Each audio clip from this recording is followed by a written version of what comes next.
Hello and welcome to West Country Wanderings. Welcome to another one of my railway series. As you probably can gather, I'm at the very famous station of Bristol Temple Meads, right in the heart of Temple Gate. And from this area here at Bristol Temple Meads, a railway left heading down to the harbour side, which is where we're heading today. This is one of a two-part video today.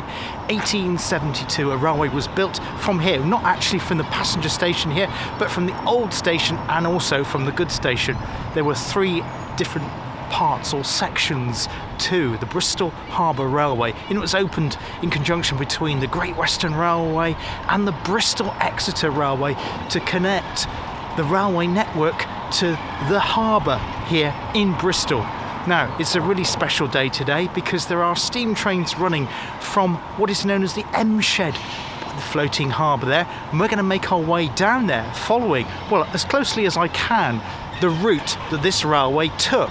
So if you can see over there, we have what is now known as Temple 1852, this building here, which I think is a bar. Now, going across here, this very busy road at Temple Gate, we need to make our way across there and head in the direction of St Mary Redcliffe's church, which I did show in my Bristol video. But instead of the front of it this time, we're going to look at the back of it, and you'll see why when we get there. Now, this part of Bristol Temple Meads doesn't often get shown, so if you walk out towards Temple Gate, do a U-turn, double back on yourself and walk to this building behind me, you can see it. And these mews here were restored. They're called the Bristol and Exeter Mews, after the Bristol and Exeter Railway, of course, in 1990. So you've got these, what would have been warehousing underneath the main central concourse of Temple Meads Station. Now you can see behind me a tunnel which goes underneath where the platforms are at Temple Meads now, and this would have been one of the access points for our freight railway heading down to the harbour. I've just found something else just around the side of here. I'll just show you. Yes, it's one of those ghost signs, and I think it says W.E. Coombs over this entrance sign here. Perhaps he was one of the traders that once worked out of Bristol Temple Meads. Maybe had a shop serving the customers or the passengers of the GWR here at Bristol Temple Meads, or perhaps it was to do with freight transportation. I'm not sure if I can find out. You know, this sort of thing I do. I'll drop it in below. But yeah, that's I love those ghost signs.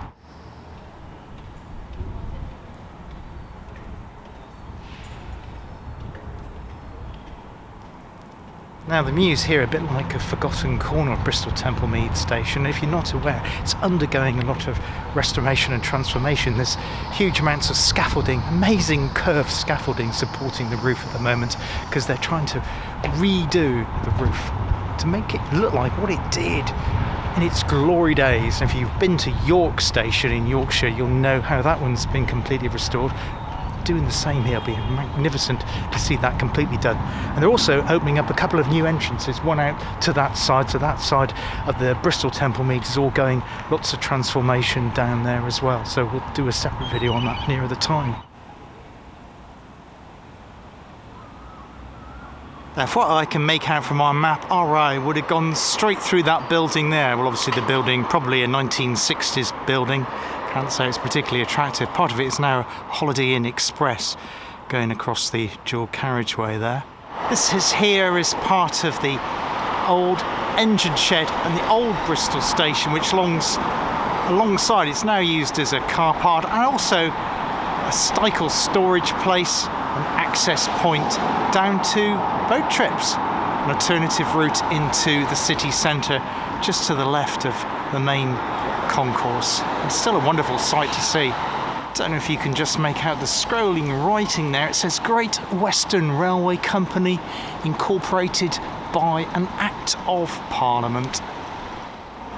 Now, I think it's fair to say that Temple Gate immediately around Temple Meads Station is a bit run down. There are lots of projects going on here for its restoration, moment of innovation, including this one here. I think the one behind there, if you know Bristol, you probably know this a lot better than I do. There was a hotel, I don't know if you can see that there. I think it's being in the process of being demolished though.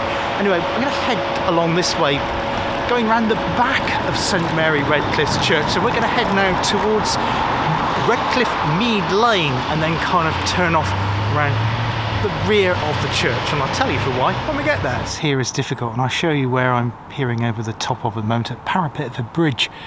But that is the track bed of our former Bristol Harbour Railway, and it actually disappears into a tunnel. I'll see if I can get a front shot of the tunnel. It is a little bit difficult though. I'm just going to go around the side. So that's a viewpoint from the parapet I was just peering over there on the right hand side, and our railway went under this cobbled street here at the back of St Mary Redcliffe Church. You can actually see a little arch there. You can just see that over there on the other side of the road, just there on the left. But I need to go round here though, and there is our portal right down there, just underneath the parapet of our bridge.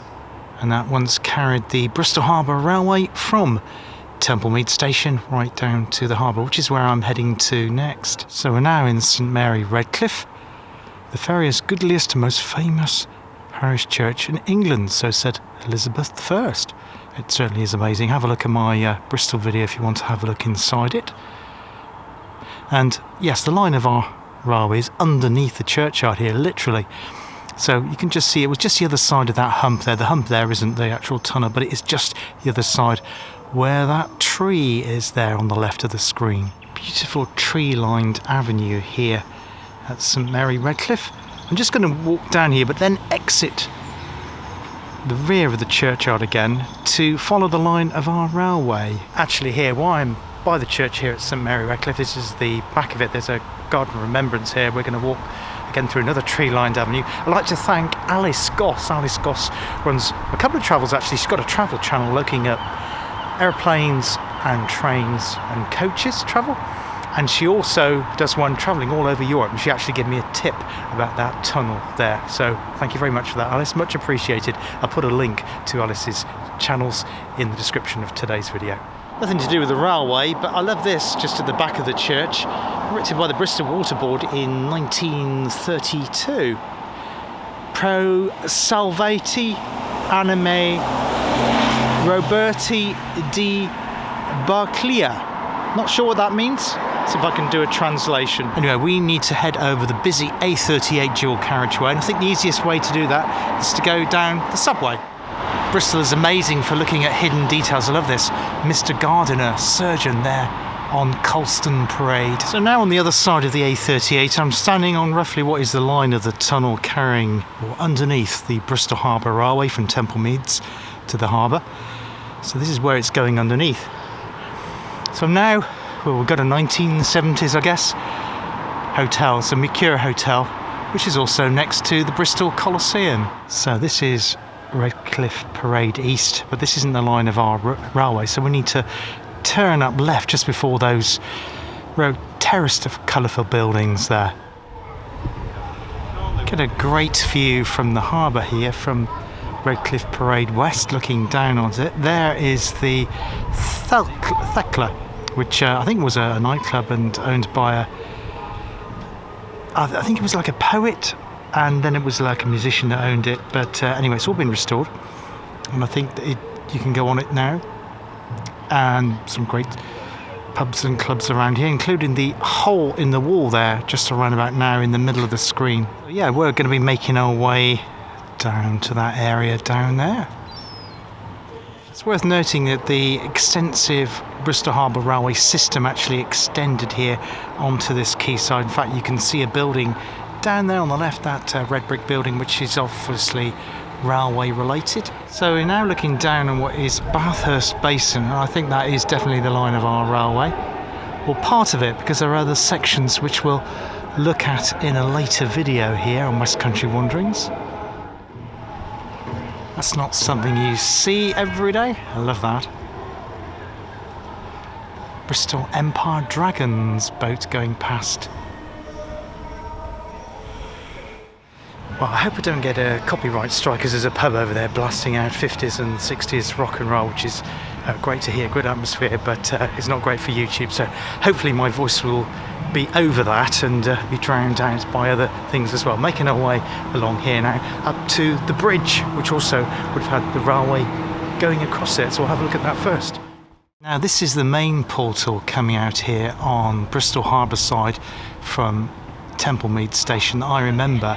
And as you can see, it's a 2-track tunnel, and there it is completely intact as well, going under that, both that hotel and also looking back at the cathedral. So I'm not sure about the bit I showed you on the other side, whether there was a tunnel under the cliff there as well, or that was just used purely for storage. But that building there, that red bricked building, will give it away as being used for railways as well. I think this is used as an impromptu car park. There was cars parked here probably just during the week, but you can see what they had to do to build this section of the line here in Bristol, with cutting through quite an extensive bit of rock, as well as building that tunnel underneath St Mary Redcliffe. I can just hear the steam train whistle in the background as well as we're making our way down to the M shed.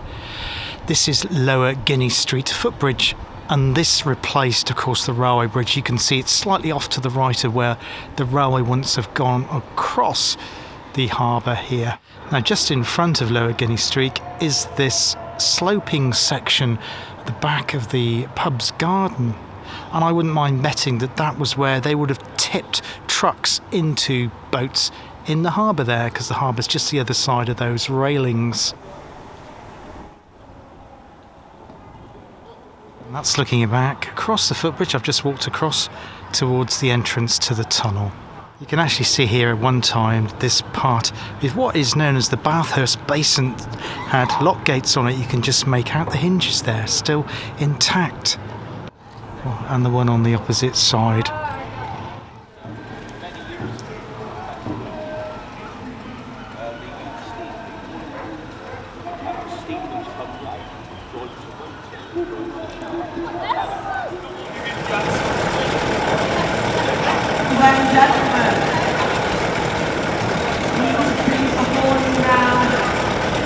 Wonderful, beautiful, spectacular replica of the Matthew,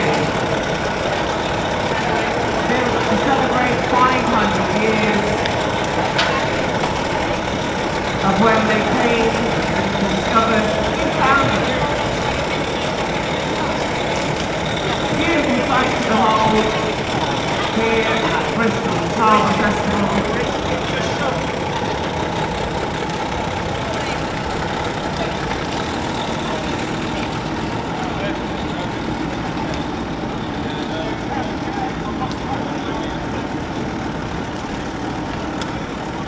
Was great seeing that. This is Merchants Quay, and it's where the crosses over Wapping Road, so there would have been a level crossing here originally, and you can see there the platform just in front of the cranes here.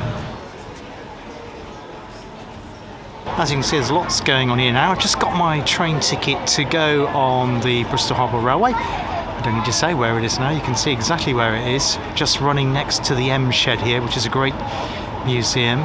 I'm not sure I'm going to have time to go into the museum today, but we'll see how we go with timings. And they're also doing trips today on Bristol's historic boats as well. The Rebel Dragons! That's the name they chose. A main train for a mere 18 minutes. Come on guys, thank you! You're amazing! Giving these guys the support, I cannot thank you enough. I will be told once that's full, but for now we want to take part and sign up. Okay. Right. And then we're going to get the crowd to give us a hand out. But I need somebody from the Bristol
Well, that short train ride here to the station, which is close to the SS Great Britain exhibition, which we've not actually covered on the channel yet, was exhilarating. I particularly liked going underneath the cranes, or close to the cranes there, as well as seeing loads of ships and boats in the heart of the harbour here at Bristol's Harbour Festival, as well as giving you the history, of course, of our Bristol Harbour Railway. Now, the eagle-eyed amongst you will have noticed that when I was doing the footage on the train, I was actually standing up and sitting down and trying to get various aspects. There was one bit where you saw a line diverge away from this line. It actually goes the other side of this block of flats that are just behind the camera at the moment.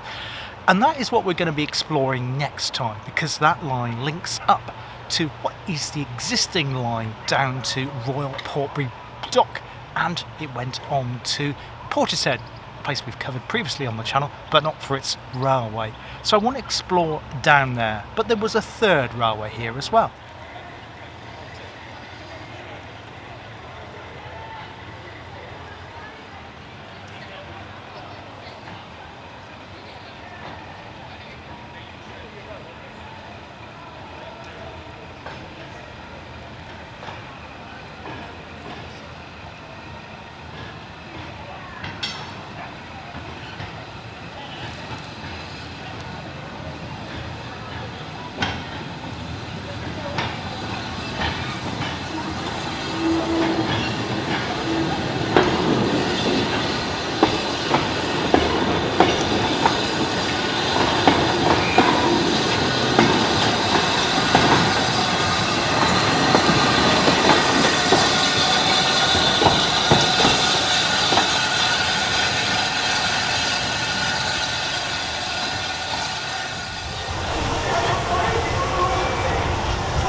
So 1897 was the year that the Portishead connection went round to Ashton Gate area, that kind of curve there. I put a map in so it makes sense now. And the third arm was in 1907, where there was a connection off from Ashton Gate Swing Bridge into Cannons Marsh area of the wharf. In those days, of course, earlier part of the 20th century, all the lines around the harbour were very busy carrying freight. But gradually, during the 20th century, the importance of Bristol's harbour in terms of freight slowly declined as it got moved outwards towards Avonmouth and other ports around there. including the aforementioned Royal Portbury Dock, which I believe opened in 1977. Because of that rundown, yes, you guessed it, the line closed completely in 1964, apart from a short stub which was connecting still up to the Portishead section, which didn't actually close until 1980. And the second and third bits that I mentioned on that we'll look at in a future video, possibly videos, depending how much time I need to cover them here on West Country Wanderings.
Now Henbury is about to make its return journey back here to the station near to the SS Great Britain while the Harbour Festival still goes on.